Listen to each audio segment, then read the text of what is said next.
Eddie from USA.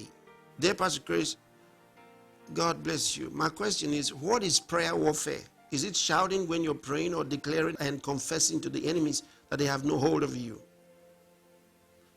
None of them.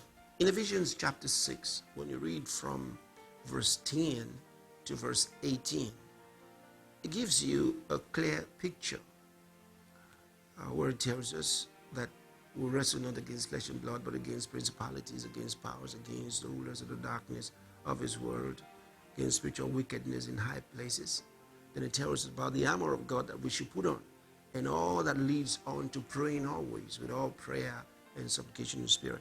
Now, that is as far as dealing with satanic forces.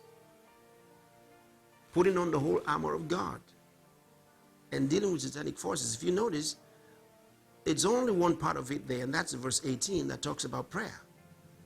The others tell you how to put the word of God to work in your life.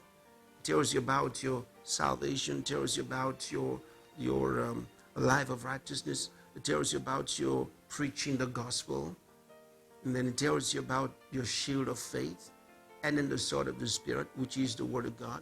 And then, so if you notice, all of this will go together to get you ready for putting the devil where he belongs. See? So if there's any warfare, that's all the warfare talks about. Then, of course, in 2 Corinthians chapter 10, when you read from verse 3 to verse 5, it says, though we walk in the flesh, that means as human beings, in physical bodies, it says we do not war according to the flesh. Then it says the weapons of our warfare are not carnal. There's where it talks about spiritual warfare.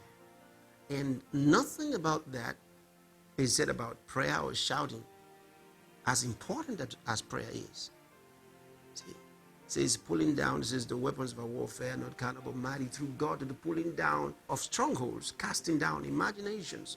You read the context, it's dealing with the theories of men that are given against the gospel, the things they say and write to try to discredit the word of God. And we look through the word and then stand our ground in the face of these oppositions. And that's what it's talking about. So it's got nothing to do with shouting. So when you say prayer warfare, there is no prayer warfare.